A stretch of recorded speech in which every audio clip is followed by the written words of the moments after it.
6 de Mateus. Acho que será o último sermão dessa série sobre a oração. Mateus capítulo 6, no verso 9. A gente vai ler de novo. Diz assim a palavra do Senhor. Portanto, orai vós desse modo: Pai nosso que estás no céu, santificado seja o teu nome. Venha o teu reino, seja feita a sua vontade, assim na terra como no céu. O pão nosso de cada dia nos dai hoje. Perdoa nossas dívidas, assim como nós também temos perdoado os nossos devedores. O verso 13, que a gente vai estudar hoje. E não nos deixa entrar em tentação, mas livra-nos do mal. Teu é o reino, e o poder e a glória para sempre. Amém.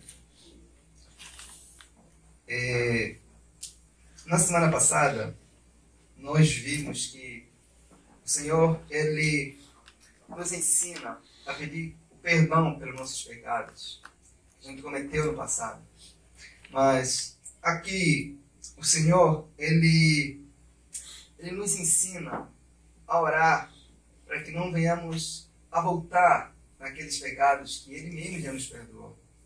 Então, o Senhor, se vocês forem ler, está tudo em questão de ordem. Ele fala: peçam o pão.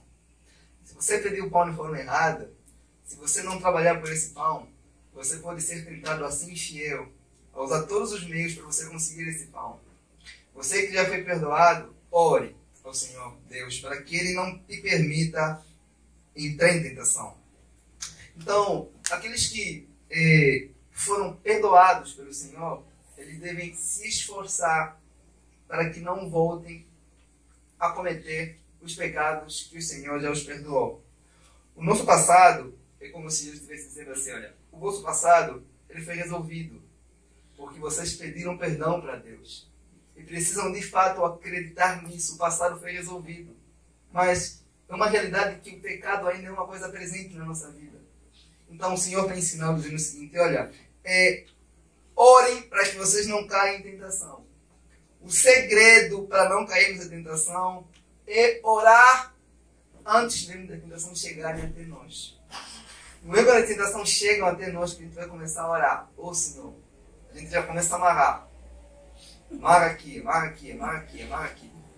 Jesus tem que ensinar: antes da tentação chegar, você faz o quê? Comecem a mencionar nas vossas orações todas as coisas possíveis que poderíamos fazer cair nesses pecados.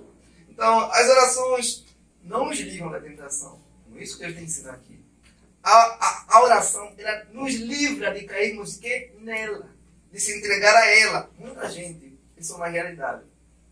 Muita gente acha que é só porque ora não vai ser tentado. Não é bem assim.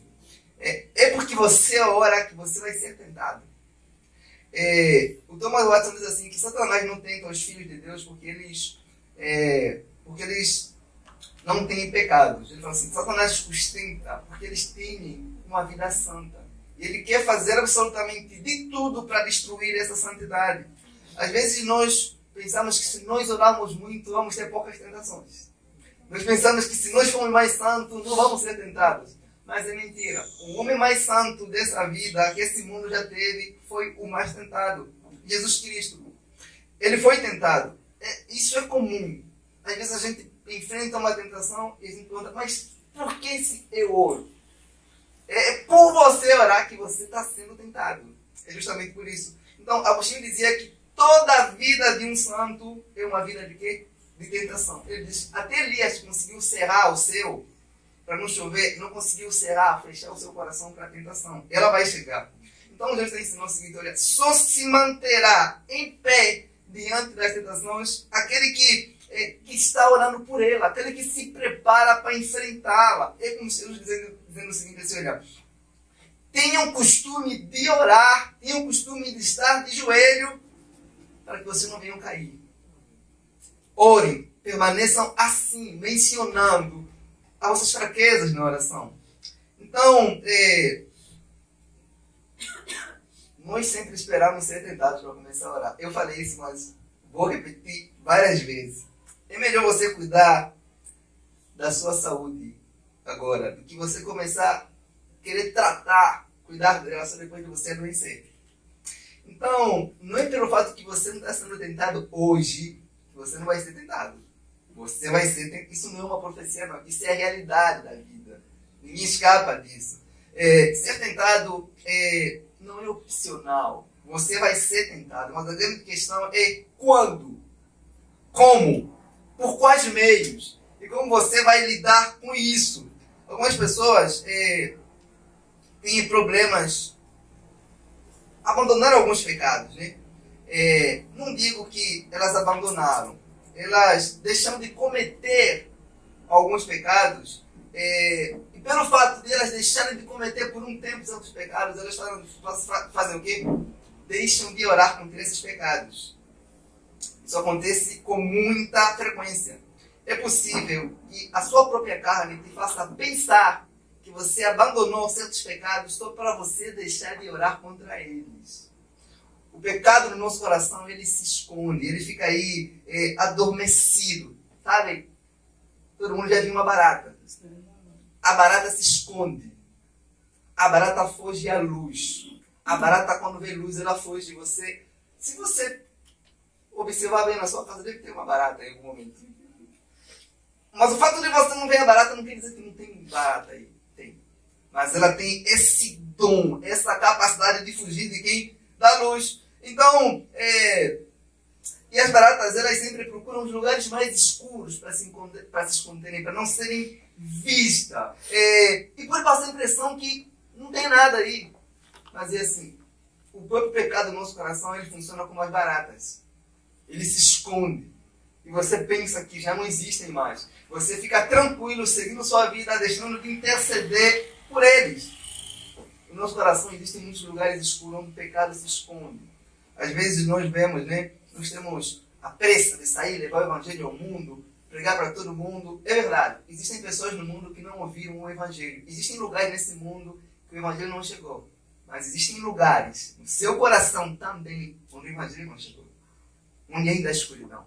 E é justamente aí onde aqueles pecados se ocultam. Eles estão aí. Eles estão adormecidos. Não é que você oculta esse pecado. É que o próprio pecado, ele tem essa artimanha de se ocultar. E Satanás, a sua própria carne, te faz imaginar como se você tivesse eliminado aquele pecado da sua vida. O próprio salmista, Davi, no Salmo 139, no verso 23, quando ele vai orar, ele fala assim: Senhor, sonda o meu coração. Senhor, vê se é em mim um pecado que eu não me aperceba, que eu não consigo ver, porque eu sei que deve ter algum pecado aqui, Senhor. Então, vê se é em mim. Quando você deixa de orar contra um pecado, as chances de você voltar a cometer aquele pecado são maiores. Porque você se torna o quê? Menos vigilante. Às vezes a gente enfrentava alguns pecados no passado que nos faziam cair em tentação, e a gente deixa de vigiar, a gente pensa que superou aqueles pecados, nos tornamos menos vigilantes, mas é assim, o primeiro passo para você cair numa tentação é você achar que você não vai ser tentado. É você olhar para um pecado que você enfrentou no passado e falar: não, isso aqui eu superei. Não. Esse é o primeiro passo para você cair. Primeiro, Satanás, ele te convence. Ele te faz acreditar que você já não precisa mais interceder por aquilo que um dia foi uma tentação para você. E depois ele mesmo cria uma circunstância para fazer você cair, para entregar você naquele pecado. Porque todos nós temos uma inclinação, uma fraqueza, uma tentação. E às vezes nós... É comum você ver pessoas... É como você vê quando acontece que um pastor cometeu um adultério. As pessoas olham para o pastor e falam assim: como é que ele teve coragem de fazer isso? A gente fala assim: sabia que é hipócrita, mas ele não sabia nada, nunca nem pensou nisso. Mas fala: eu sabia. E geralmente quem fala essas coisas são as pessoas que não são casadas. Então é isso. E nós não temos costumes de orar para não cair nesse tipo de pecado. Não é porque você é uma pessoa solteira que você não deve orar para não cair em quê? Em adultério, por exemplo. Vou explicar por quê. Há pecados que estão no seu coração que você só nunca realizou. Não é porque você nunca realizou, não. É porque você nunca teve oportunidade de realizar. O desejo está aí. O pecado está aí. A primeira oportunidade que você tiver, você vai realizar. O pecado está escondido dentro do seu coração. Então, às vezes nós confundimos pecados adormecidos no nosso coração com o quê? Com pecados abandonados. Nós confundimos pecados controlados com pecados eliminados. Irmãos, a gente tem que ter o costume de sondar os nossos desejos no nosso coração. Se vocês forem me acompanhar, depois a gente vai ler esse texto. Jesus fala em Mateus, no capítulo 26 de Mateus, no verso 41, ele fala assim: vocês precisam orar, vocês precisam vigiar para vocês não entrarem em tentação. Tem Mateus no capítulo 26, no capítulo 26, no verso 41, eles falam: orem, vigiem, para que você não entre em tentação, porque o espírito na verdade está pronto, mas a carne é fraca. Quando Jesus Cristo disse isso, Pedro, que nunca tinha passado por um tipo de tentação, Jesus falou assim: olha, vão ferir o pastor, as ovelhas vão todas se dispersar. E Pedro bateu no peito: não, todo mundo pode te negar, Senhor. Eu não. Então vemos que Pedro, ao invés dele vigiar, orar, ele estava fazendo o quê? Ele foi dormir. E Jesus falou: olha, vigiem, orem. E Pedro foi dormir. O mesmo Pedro que foi dormir, que deixou Jesus sozinho, enquanto orava, o mesmo Pedro estava dizendo assim: olha, eu não vou trair, eu não vou cair nessa tentação. Nós somos como esse Pedro. Nós não conseguimos vencer o sono, o básico. Mas nós pensamos que vamos conseguir vencer as tentações. É o sono, irmão. Às vezes o próprio Deus desperta você e você não acorda, não quer estar com ele em oração. Às vezes você coloca um despertador para orar, você fala assim: vou colocar um despertador aqui para mim orar. Quando chega para você acordar, e você faz o quê? Você dorme de novo. Você fica com raiva, mas foi você que colocou o despertador para orar. Então, e nós como Pedro, nós agimos assim.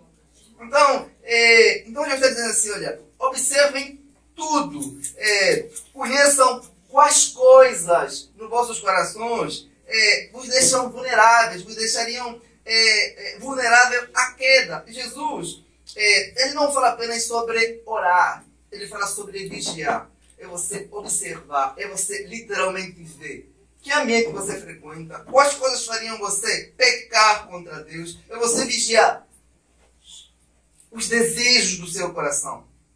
Porque para nada serve você pedir para Deus te livrar da tentação se você mesmo não quer se livrar dos hábitos, dos ambientes que colocam você em lugares que podem fazer você cair em tentação.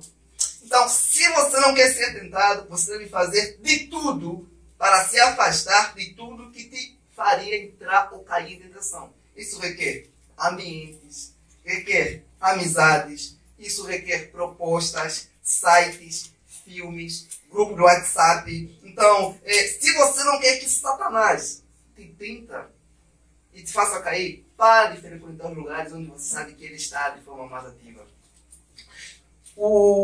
Em Tiago, no capítulo 1, no verso 13, diz assim: ninguém sendo tentado, diga sou tentado por Deus, porque Deus não pode ser tentado pelo mal e ele a ninguém tenta. Cada um, olha o que diz aqui, eu vou ler, porque vocês prestam atenção. Cada um, porém, é tentado pelo próprio mau desejo, sendo por esse iludido e arrastado. Então, o apóstolo Tiago está dizendo assim: olha, cada pessoa é tentada de acordo com quem? Com os próprios desejos do coração. Às vezes as pessoas entram em tentação, caem em tentação e depois elas se lamentam. Elas choram como se fossem quê? Vítimas. Como se fizessem algo que não tinham prazer de fazer. Você consegue ver que a pessoa faz um monte de coisa errada e depois chora como se fosse vítima. Só que a Bíblia está dizendo assim: olha, cada um é tentado de acordo com o desejo do seu coração. Você não é uma vítima quando você pega contra Deus. O desejo já estava no seu coração. Então, quando a Bíblia ela diz para vigiar, por exemplo, a Bíblia fala assim: vigiam. O que a gente faz? A gente começa a pensar no mal que as outras pessoas vão fazer contra nós. Isso aqui.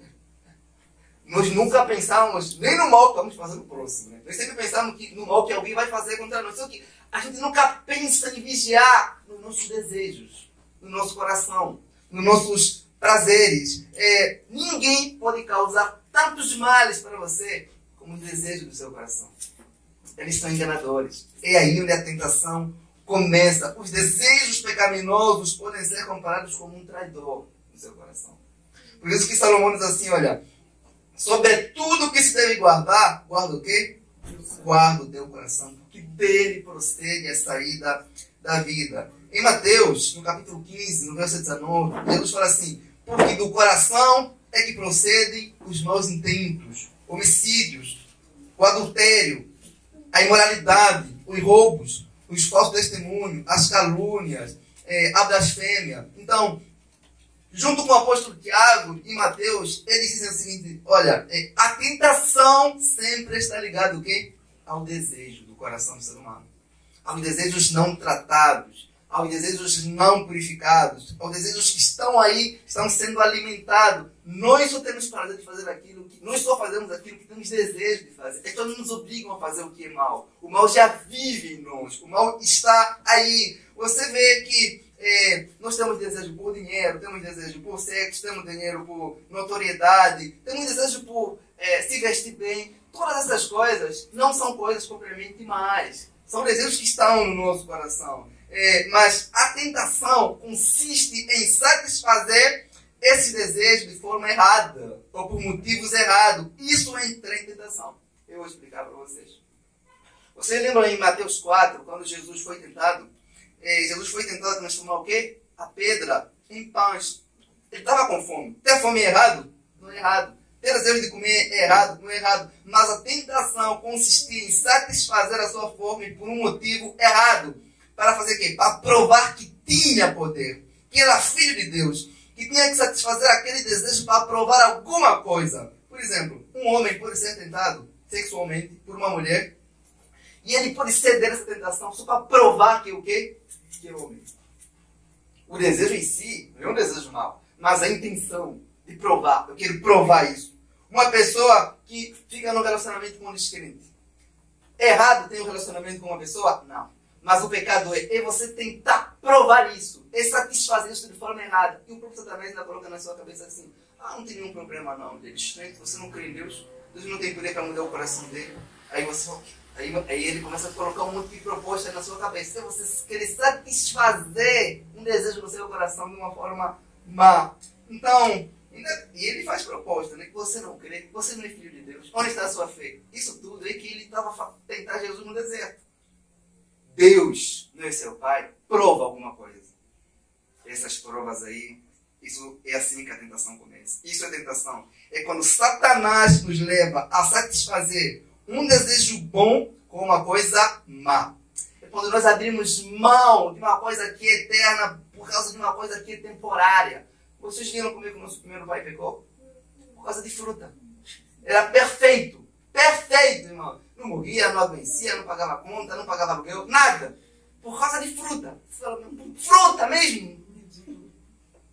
E o pecado faz isso.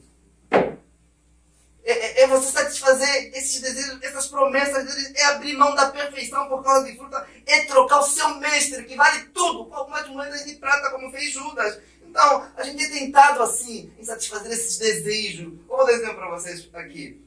O desejo de se vestir bem é errado? Não é errado. É um desejo legítimo. Mas o desejo de se apresentar bem apenas para chamar a atenção das pessoas, aí você já caiu em tentação. E você já entrou na tentação. É um desejo bom, não é? É bom. Mas você pode usar esse desejo de uma forma má. O desejo de fazer academia, por exemplo, é um desejo bom. Mas o inimigo pode tentar você a fazer o quê? A se esforçar nos treinos, para você exibir, para chamar a atenção por meio do seu corpo. Apesar de que as pessoas hoje não fazem muito academia por causa de saúde, né? Mas o próprio Satanás pode te usar. Você pode querer cuidar do seu corpo só para chamar a atenção das pessoas. É aí onde reside o pecado. Por isso que Lutero dizia o seguinte, olha, eu tinha mais medo do meu próprio coração do que do Papa e de todos os seus cardeais. Nós somos tentados pelos próprios desejos que já estão aqui. Você que está aqui nessa noite, você sabe exatamente quais desejos no seu coração te levariam a pecar. Você sabe quais desejos. Então, a tentação, ela não coloca um desejo mau em nós. Não. Ela revela o desejo mau que já vive, que está dentro de nós. Satanás coloca diante dos homens um prato que eles querem, um prato que eles gostam. ele é um pescador, ele consegue colocar a isca perfeita em cada peixe. Ele conhece o desejo de cada peixe, ele traz a isca perfeita. Então, e esse desejo do nosso coração, ele pode ser eliminado, ele pode ser sufocado, ele pode ser alimentado. O próprio Deus, ele fala em Gênesis 4, 6, ele fala assim, o pecado está aí, está na sua porta, e sobre ti será o teu desejo, mas sobre tu você deve fazer o quê? Você deve dominar esse desejo, você deve controlar esse desejo. Jesus ensina várias vezes sobre essa questão de vigiar, e nós nunca vigiamos no lugar onde deveríamos vigiar, aqui dentro, nunca. Mas é aqui onde tudo começa, é aqui onde a batalha é travada. Eu li uma história de dois monges. Esses dois monges, eles caminhavam para atravessar um rio e tinha uma ponte. Só que quando eles atravessavam, havia uma mulher naquele lugar. E aquela mulher estava com muito medo de atravessar a ponte sozinha. Um dos monges chegou até ela e fez o quê? Colocou ela nas costas para que ela atravessasse o rio, a ponte. Depois de um tempo, a mulher seguiu o seu caminho, os monges continuaram a caminhar. E um dos monges disse assim, olha, meu irmão, estou preocupado com uma coisa. Como você sabe, a nossa ordem nos proíbe até mesmo de olhar para uma mulher. Muito menos tocar em uma. Mas você pegou aquela mulher e a carregou e fez com que ela atravessasse o riacho. E eu sinto que parece que você não se incomodou com essa transgressão. Então outro monge que levou a mulher sorriu e disse assim, meu irmão, eu carreguei aquela mulher na margem do rio e ela foi embora, mas você ainda carrega ela onde? No seu coração, nos seus desejos, nos seus pensamentos. A mulher foi embora, mas o desejo por ela ainda reside no seu coração. O primeiro monge, ele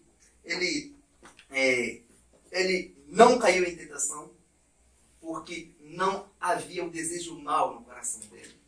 Mas o segundo monge, que nem tocou na mulher, havia o desejo mau no coração dele. Ele caiu em tentação. Ele pecou contra Deus. Mas talvez vocês ouvem que ele caiu em tentação e pecou contra Deus. Você fala assim, não, isso não é um exagero. A tentação, o pecado, não se limita ao ato físico. A Bíblia não ensina isso, que você precisa se relacionar com uma pessoa para pecar contra ela. Em Mateus 5, 28, Jesus fala assim, eu, porém, vos digo que qualquer que olhar para uma mulher com intenção impura, então, Jesus fala assim, qualquer que olhar para uma mulher com intenção impura, já cometeu o quê? O adultério. Não é o ato físico em si, é os pensamentos, é o desejo. Então, a cobiça, nós pensamos que a cobiça leva ao adultério, mas a Bíblia não ensina isso. Ele fala que a cobiça é adultério. Deixa você ver. Não leva ao pecado. A cobiça é pecado. Aquele que tem coragem de alimentar os pensamentos pecaminosos no seu coração, ele tem desejo de realizar esses pensamentos pecaminosos. Então, e Jesus fala assim, ter relação com uma pessoa que não é seu cônjuge é pecado. Mesmo que isso aconteça aonde? Apenas aqui na sua cabeça. É o que Jesus está dizendo. Então, e Tiago, no capítulo, ainda voltando em Tiago, no capítulo 1, verso 13, ele diz assim, ninguém sendo tentado, diga, sou tentado por Deus. Porque Deus não pode ser tentado pelo mal, e a ele ninguém tenta. A nossa geração hoje, ela culpa sempre os outros pelo pecado que cometem. E culpam Deus também. Assim como nossos primeiros pais, quando pecaram. Eles culparam. Adão culpou quem? Culpou Eva. Eva culpou quem? Culpou a serpente. Ninguém queria fazer o quê? Assumir a sua culpa. Isso acontece conosco. Nós sempre pecamos porque alguém nos fez pecar. Nunca pecamos porque desejamos pecar. Sempre vamos... Aquele que culpa o outro pelos seus pecados, peca 2 vezes. Primeiro porque pecou, depois porque está a culpar outra pessoa também. Então, a gente faz sempre isso. Então, quero falar, o que é uma tentação, propriamente dito? O que é tentação? Às vezes nós fazemos uma confusão entre tentação e provação. Primeiro, a provação, ela vem da parte de Deus para fortalecer a nossa fé, como foi no caso de Abraão. Então, a provação vem para nos fortalecer. A tentação Não. A tentação vem para nos enfraquecer. A provação, ela é como se fosse a expressão de Deus. É uma circunstância que Deus nos coloca para provar o amor que nós temos para Ele. A provação é isso. A tentação não. A tentação é a evidência de Satanás contra nós, nos levar a pecar contra Deus. A provação nos coloca mais perto de Deus. A tentação não. A tentação nos afasta de Deus. A tentação não vem apenas para nos provar, ela vem para nos derrubar, para nos fazer cair. O apóstolo Pedro, no capítulo 1, no verso 7 da sua primeira carta, ele diz que para que a prova da vossa fé, quando ela é aprovada, ela é mais preciosa do que o ouro que perece. Embora aprovada pelo fogo, redunda para louvor, glória e honra para a revelação de Jesus Cristo. O apóstolo fala assim, quando vocês são aprovados por Deus, a vossa fé ela se torna forte, como é o ouro. Uma vez que a tentação é para nos fazer cair, ninguém a ser tentado pode dizer assim, fui tentado por quem? Por Deus. As pessoas colocam em circunstâncias que podem pecar contra Deus e ainda acusam Deus. Por que Deus permitiu isso? Por que Deus fez isso? Eu me lembro muito bem que, acho que 2 anos atrás, uma moça me procurou pedindo um conselho. Ela começou um relacionamento com um colega dela. E ela depois falou assim, pastor, por que Deus permitiu isso? Eu falei, quem te apresentou? Quem conversou? Quem começou as coisas não foi você? Como você vai falar por que Deus, se foi você que tomou essas iniciativas todas? E nós temos essa questão de querer culpar quem? Deus. Então, uma vez que a tentação é para nos fazer cair, o descrente não é tentado. O descrente já está no chão. O descrente não é tentado. O descrente já vive no lamaçal do pé, já está sujo. Você não vai sujar uma pessoa que já está suja. A tentação é para quem está em pé.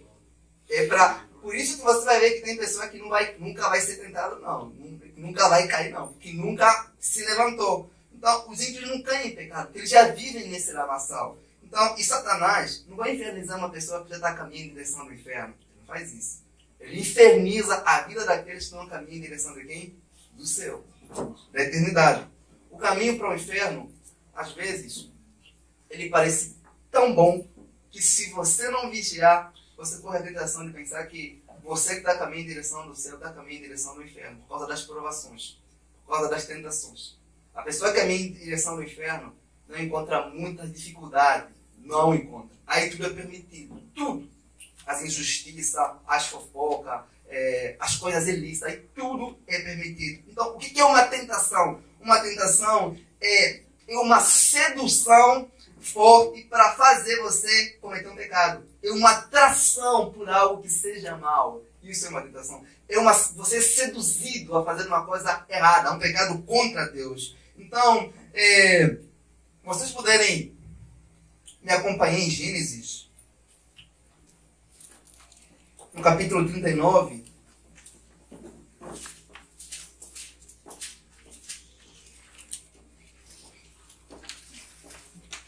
eu penso que os irmãos acompanhem a leitura, né? Será muito bom.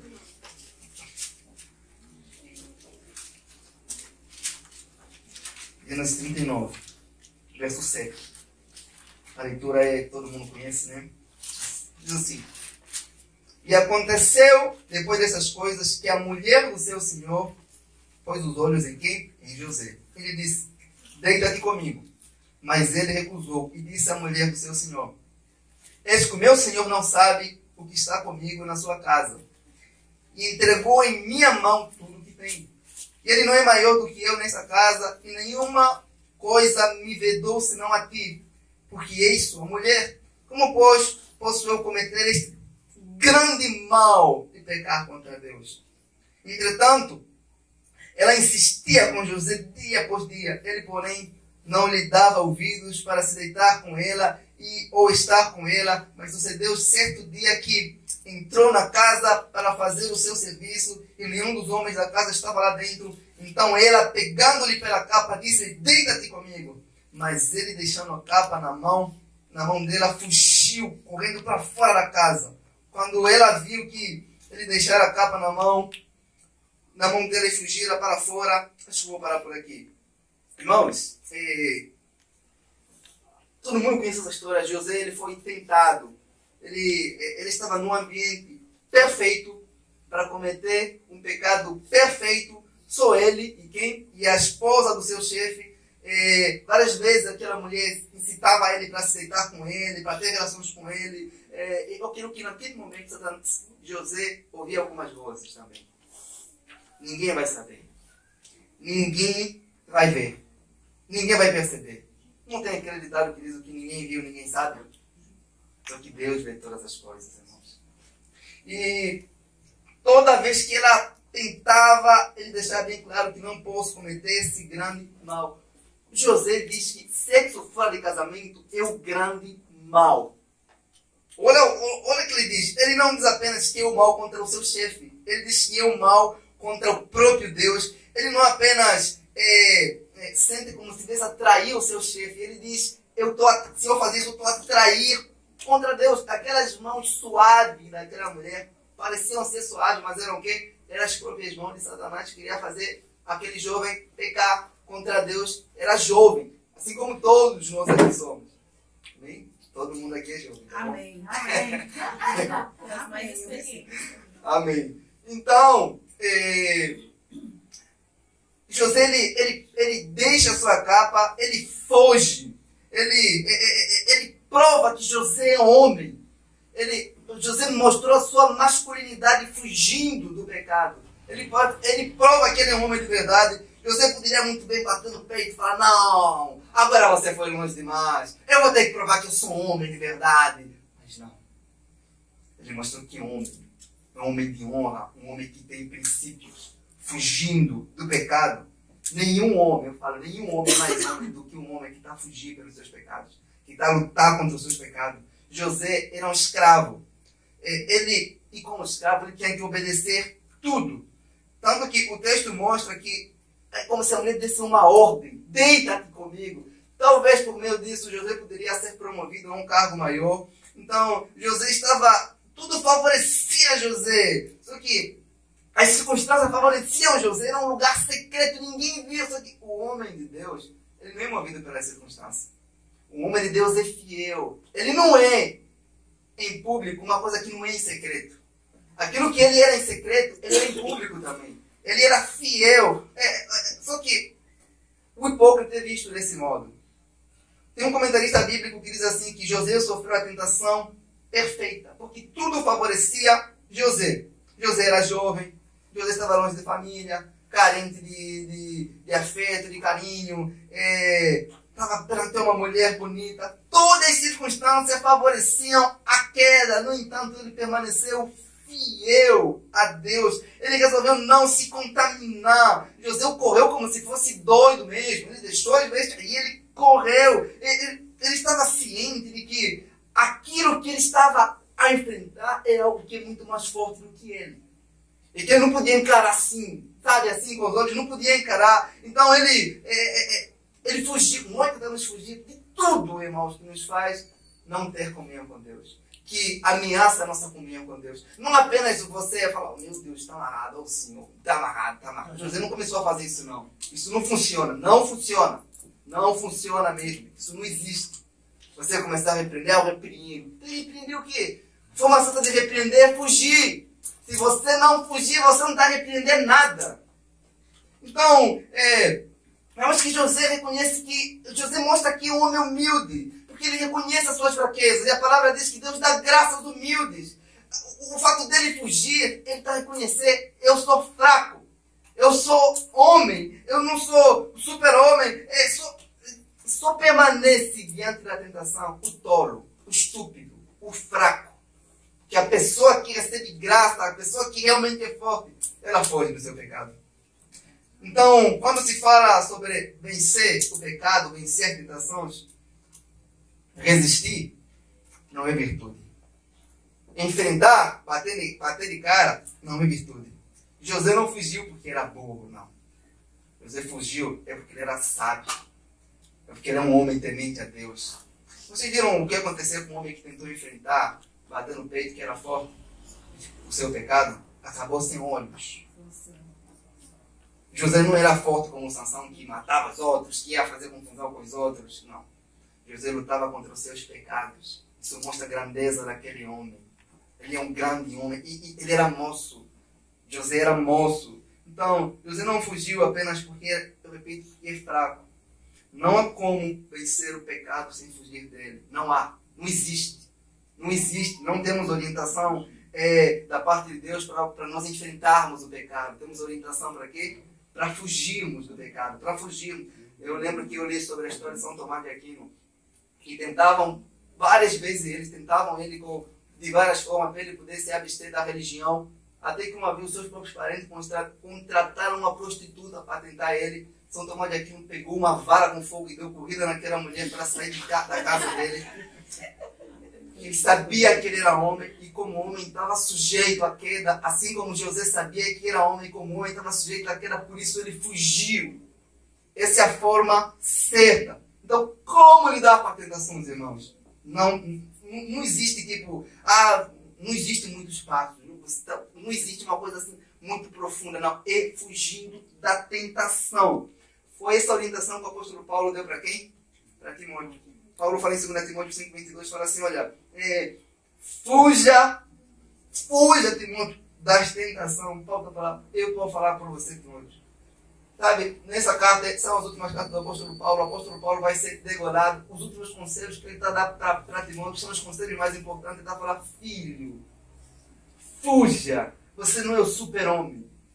Você não é o super-crente. Fuja dos prazeres da mocidade. Não existem várias formas. Não existem vários métodos. Não tenho muitas orientações para te dar para vencer esses prazeres da mocidade. Apenas fuja.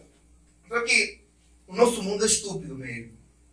Não tem outra palavra para dizer. Por quê? Porque as pessoas, elas querem resistir ao pecado e querem fugir de quem? De Satanás. Só que a Bíblia mostra o inverso. Porque Paulo diz, Tiago diz assim no capítulo 4, no verso 7, fala assim, resistam ao diabo, ele vai fugir de vocês. Fala, vocês devem resistir a Satanás. Sabe que Satanás, esse não é problema não. Isso não é problema. O problema é o pecado. Ele é mais forte do que Satanás. Fuja. De Satanás, do pecado, você não resiste. É como se você quisesse enfrentar um leão. Você não vai conseguir, nem tenta. É como se você estivesse diante de um furacão. Você fala assim, eu quero ver o que esse furacão vai fazer comigo. O pecado é assim. Ele é devastador. Ele vai arruinar você se você não vai enfrentar. Fuja, irmão. Fuja mesmo. Essa é a orientação que as Escrituras nos dá para enfrentar a tentação, para enfrentar o pecado. Então, e nós, na nossa esperança, é de que se nós obedecermos os ensinos de Cristo, como ele diz, que devemos orar para sermos livres da tentação, nós seremos livres dessas tentações. Amém. Se você puder me acompanhar em 1 Coríntios 10, 1 Coríntios 10, no verso 13,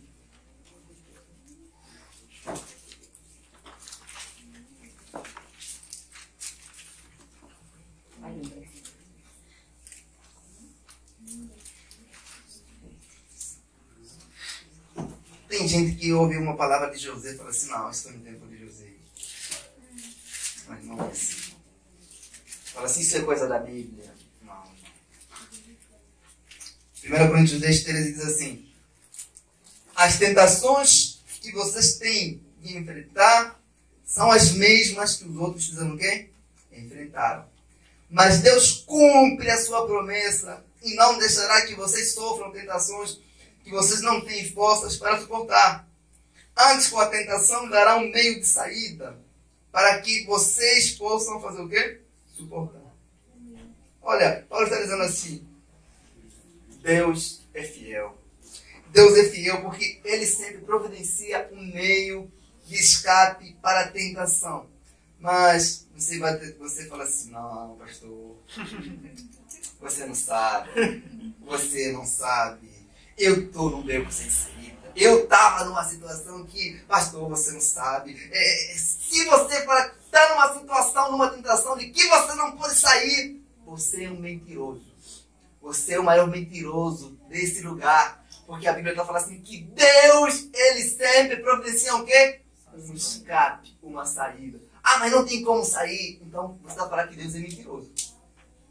Deus falou, Ele providencia um escape. Se você não saiu, não é porque não houve saída, não. É porque você não quis sair.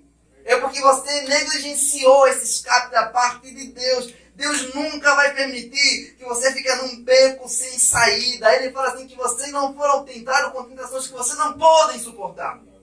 E que ele faz isso porque as mesmas tentações que você enfrenta hoje, ele fala assim que outras pessoas fizeram o quê? Enfrentaram. Você não vai parecer você não vai ser tentado de uma forma e você fala assim, não. Se alguém tivesse no meu lugar, outras pessoas estiveram no seu lugar. E receberam graça da parte de Deus para vencer esse pecado. Não tem uma tentação que você vai enfrentar hoje que nossos irmãos já não enfrentaram no passado. Você não está trilhando um caminho novo. Você não está criando um novo caminho. Isso não existe. Você está trilhando um caminho que outras pessoas já trilharam e tiveram graça. Então isso que as pessoas falam assim, estava sem saída, isso é mentira. Por quê? O apóstolo Pedro, ele diz assim, capítulo 2, no verso 9 de 2 Pedro, fala assim, também sabe o Senhor livrar de quem? Da tentação, os piedosos, e reserva para o juízo os injustos, que já estão sendo castigados. O apóstolo Pedro diz que Deus sabe livrar das tentações os piedosos. Os piedosos vão ser livres da tentação, porque eles vão agir como José. Eles vão fugir. Mas os impiedosos, eles vão se entregar, vão continuar a se justificar que não tem saída, não tem como se livrar disso. Eles vão continuar justificando o seu pecado. Deus é fiel. Ele nunca vai abandonar uma pessoa que quer fugir da tentação. Ele nunca. Ele é aquele que está aí com você, como esteve com José. Deus não abandona ninguém que quer abandonar as tentações, que quer abandonar o pecado. Ele nunca que abandonou nenhum servo dele que quer obedecer a sua palavra. Porque o apóstolo João diz assim, filhinhos, vós sois de Deus, e você já tem vencido o maligno, porque maior é o que está em você do que o que está no mundo. Então é possível vencer as tentações, porque maior é o que está em nós. Ele está em nós. É possível. Porque a tentação, por mais grande que ela for, ela não é maior do que o poder de Deus. Ela não é maior do que a graça de Deus. Não é. Você nunca vai enfrentar uma tentação que vai falar assim, não, nesse caso, não. A graça não é suficiente para me dar escape. Sempre. A graça sempre será maior. O escritor aos Hebreus diz assim, no capítulo 4, no verso 5, ele diz assim, pois não temos um sumo sacerdote que não seja capaz de compadecer-se das nossas fraquezas, mas temos um sacerdote supremo, que a nossa semelhança foi tentado de todas as formas, porém sem pecado algum. Portanto, acheguemos-nos com toda a confiança ao trono da graça, para recebermos misericórdia e encontremos o poder que nos socorre no momento da necessidade, da tentação. Então, ou seja, você tem um sacerdote fiel. Se você não tem sido livre da tentação, é porque você não tem se achegado a Ele, em busca de força, em busca de graça. Ele está aí, acordando você, clamando por Ele, pedindo que Ele livre você das tentações. Entra no livro de Hebreus, no capítulo 2, no verso 13, diz assim, considerando, portanto, tudo que Ele mesmo sofreu quando tentado, Ele é capaz de socorrer todos aqueles que semelhantemente estão sendo atacados pela tentação. Amém. Ele é capaz. Ele é capaz. E Cristo prometeu que estaria conosco todos os dias. Ainda em Hebreus, no capítulo 13, no verso 5, ele fala assim, contentai-vos com as coisas que tendes, porque Ele disse, de maneira alguma te deixarei e eu nunca te abandonarei. Ele disse, nunca. Isso quer dizer no momento bom, no momento ruim, no momento de tentação, Ele disse, nunca. Ele está aí com você. Quando a tentação chegar, você deve clamar a Ele, você deve fugir, assim como José fez. Ele está vendo você em tudo, irmãos. Ele é fiel. Com as suas forças, você não vai conseguir vencer os seus pecados. Com as suas forças, você não vai conseguir vencer as tentações. Não vai mesmo, não vai. Não, por mais esperto que você seja, você não vai. Mas com a força dele, irmão, você não vai ser derrotado por ele. Você não será vencido por ele. Você olha para José, não é que José era mais perto que os demais jovens. É que José tinha o quê? Temor a Deus. E ele recebeu graça. Ele era humilde. Reconheceu a sua fraqueza. O nosso Deus promete. Ele fala assim, Ele dá graça aos humildes. Mas ao soberbo, Ele abate. Ao soberbo, Ele permite a queda. Então, ele diz em João 15:5, sem mim, nada. Vocês não vão conseguir vencer nada sem eles. Vão tentar, força de vontade não é suficiente. Você precisa da força do alto, da força de Deus. Então, por exemplo, quais são os meios de escape? Vou dar um exemplo para vocês. Qual foi o meio de escape de José naquele momento? A fuga. Qual é o meio de escape para uma pessoa que está com um descrente no trabalho, por exemplo? Parar de conversar, pondo limites. Qual é o meio de escape para alguém que tem problemas com pornografia? Sair da internet. Qual é o meio de escape para uma pessoa que tem problemas com gastos, por exemplo? Reduzir o limite do cartão de crédito. Qual é o meio de escape para uma pessoa que tem problemas com fofoca? Evitar ouvir o máximo da vida das outras pessoas e não falar de ninguém que esteja ausente. Qual é o meio de escape para um jovem, um adolescente na escola que quer validar, que também é um adolescente moderno? Não andar com pessoas que não têm temor a Deus. Qual é o meio de escape para uma pessoa que tem vícios com bebida? E não frequentar ambientes onde pode consumir bebida alcoólica sem ser interrompido por ninguém. Vão entender? Tem sempre um meio de escape. Tem sempre. Deus sempre providencia um meio de escape. Você não está preso. Deus providencia um meio. E as pessoas caem porque negligenciam. Porque elas, como o Tiago disse assim, olha, você vai ser tentado de acordo com o desejo de quem? Do seu coração. O desejo está aí. Conta-se sobre Agostinho que ele tinha uma mulher que se deitava com ele sempre antes dele se converter, uma prostituta, se deitava com ele sempre. Uma vez Agostinho caminhando pela rua, aquela mulher chegou, começou a gritar: Agostinho, Agostinho, Agostinho. Agostinho seguindo o seu caminho. Agostinho agora é crente, né? Seguindo o seu caminho, sem olhar para trás. Agostinho, sem olhar para trás, ele acelerou os passos, a mulher também acelerou os passos dela, porque é sempre assim. Quanto mais você foge do pecado, mais o pecado vai atrás de você, com toda a força. Então, quando a mulher conseguiu encontrar ele, gritou: Agostinho, Agostinho, você não me conhece? Sou eu! Agostinho disse assim: é você, mas eu já não sou mais eu, porque Cristo vive em mim. Amém. O escape dele foi não dar conversa. Não tem esse negócio de conversar mais, não. Não tem. Se vai fazer pecar, já era. Continua a caminhada. Agostinho continua a caminhada dele. Foi o meu de escape. Então, trazendo algumas explicações aqui, muito breves, sobre o nosso estudo. A primeira é: sonde sempre o seu coração. A Bíblia fala sobre vigiar. Não fica olhando lá. Não. É aqui. É aqui que o pecado está. Sonde sempre o seu coração. Ore para Deus te livrar das tentações que vão surgir. Que vai surgir. Ore para Deus redimir. Não falo retirar. Redimir os desejos do seu coração. Os desejos não são maus em si. Então, ore, Senhor, retire esses desejos do meu coração. Domine esses desejos. Que esses desejos sejam dominados pelo Senhor. Os desejos do seu coração, eles são como Judas, sabe? Eles são traidor. Eles vão te vender, eles podem te dar os beijos de Judas, mas vão te trair depois. Ore para que o próprio Deus possa dominar os desejos do seu coração. Porque o domínio próprio não é uma coisa do homem. É fruto do Espírito Santo de Deus. O próprio Espírito domina os desejos do homem quando o homem se rende a Cristo Jesus. Então, quando você for orar: Senhor, livra-me do mal, não fica pensando no mal que outra pessoa vai te fazer. Só tem mais coisas para fazer, irmão. Começa a pensar no mal que está dentro do seu coração, nesses desejos malignos. Isso é que vai acabar com você. Isso vai destruir você, o teu próprio inimigo. O Thomas Burke orava assim: Senhor, livra-me daquele homem mau, a saber, eu mesmo. Um homem mau que está dentro de mim. Um homem mau que está dentro do meu coração. O segundo é: não faça essa oração se você planeja colocar-se em lugares e em situações que será tentado. Se você não se afastar do ambiente de tentação, isso é claramente que você mostra que não quer ser livre da tentação. Você não se afasta desses ambientes, você não perde tempo, irmão. Porque você vai cair. Você vai se entregar. E o terceiro tópico, quero que vocês prestem atenção, irmão. Descubra o que para você é fogo e faz o quê? E não brinca com isso. Descubra o que é fogo para você e não brinca com isso. Quais grupos de amigos colocam você vulnerável para você ser levado a fazer coisas erradas? Quais tipos de filmes, de conversa, de imagens te seduzem para agir sexuais ilícitos? Quais colegas do trabalho ficam falando mal do chefe e você fica aí a colaborar também, nem parecer crente?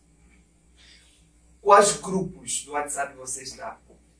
Você deve perceber isso. Você deve ver o que é fogo para mim. Então eu não devo brincar com isso. Porque brincar com o pecado é como brincar com o carvão. Quando não esquenta e te queima, ele te suja. Mas você nunca vai sair limpo. Sempre é assim.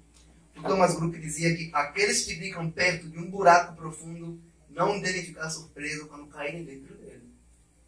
Para brincar próximo de um buraco, você vai cair nele. Se Deus falar para você não ficar próximo, não comer do fruto, o que está a fazer próximo dele? Você está a olhar o quê? Está a desejar por quê? Se é proibido comer, é proibido você ficar a ver e desejar, não é, irmãos? Foi isso que Deus disse para Adão. Mas a Eva e o seu esposo, nem aí. Observando. E caíram. E outro ponto para mim terminar é que o pecado, as tentações, elas são perigosas. Por quê? Porque elas sempre prometem alguma coisa. Se a tentação, a palavra tentação quer dizer que é atrair com algo que você já quer, que você já deseja, que já está aqui no seu coração. Tem muita coisa que você tem desejo de fazer, mas que você não tem coragem de falar. Então o próprio Satanás pega um prato, ele não conhece o teu coração, mas ele sabe as coisas que você deseja. Então ele apresenta isso que você quer, não é isso. Então você e Satanás já colaboram junto mesmo, entendeu? Você quer, ele só traz para você. Você pode não falar obrigado, mas você fala, nossa. Você já começa a encontrar motivos, como se você fosse vítima. Então, e ele sempre dá coisa nas pessoas. Ele dá a maçã, dá o fruto proibido, ele promete o fruto. Mas só que a tentação, você nunca deve medir ela com base naquilo que você pode ganhar. Sempre mede naquilo que você vai perder se você ceder a essa tentação. Ele dá o fruto, mas ele retira a perfeição, a imortalidade, a comunhão com Deus. Imagina um homem que comete um adultério. Ele não pensa no que ele vai perder. Vai perder a honra, a família, a reputação, o respeito. Mas ele não pensa nisso. Ele só pensa em ganhar aqueles minutos de prazer e com isso ele perde muita coisa. Metade dos bens. Isso. É isso também. Então, o pastor Josmar Bessa diz assim que ceder à tentação é como pegar um voo errado. Você pode aproveitar o passeio, mas vai lamentar quando chegar aqui no destino. O destino sempre é ruim. Quando aquele prazer pecaminoso acabar, você vai estar no inferno. Você vai estar no inferno mesmo. Então, as pessoas às vezes têm o costume de chamar as próprias tentações de Satanás de quê? De bênção, de oportunidade. Em Mateus, quando Satanás foi tentar Jesus, ele não tirou nada de Jesus. Ele queria dar riquezas. Tudo isso te darei se me adorares. Ele foi a primeira pessoa a oferecer riqueza em troca de adoração. Ele promete. Hoje, isso nos nossos dias seria o quê? Uma forma de, a pessoa chama isso de bênção. Tem uma porta aberta que Deus abriu. Cuidado, irmãos. Deus não precisa usar as arquimedes de Satanás para te abençoar. Deus não precisa fazer você prosperar de forma ilícita, sem trabalho. Então, cuidado, porque as tentações, elas são tentações, porque elas aparecem sempre em forma de quê? De oportunidade. Nem toda oportunidade que vem na sua vida é uma bênção de Deus. Vigie, irmãos. Tentação também são portas abertas. Mas outra pessoa que abriu, não Deus. As pessoas às vezes falam, se abriu uma porta, tudo bem, mas quem abriu essa porta? Essa porta pode te desviar da porta do céu. Quando o foco não é a glória de Deus, você se desvia mesmo. Então, irmãos, Jesus diz assim, olha, não nos permita cair em tentação, mas livra-nos do mal. Ele ora, Senhor, livra-me do mal. Livra-me do mal.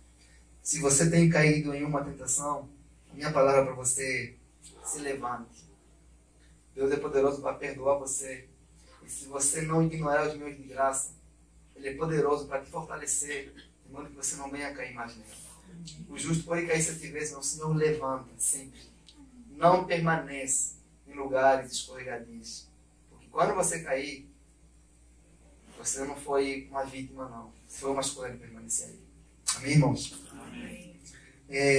E o que deve me chamar a atenção aqui, nesse pedido de Jesus, é uma coisa. É que ninguém Ninguém vai vencer tentações sem muita oração, sem orar.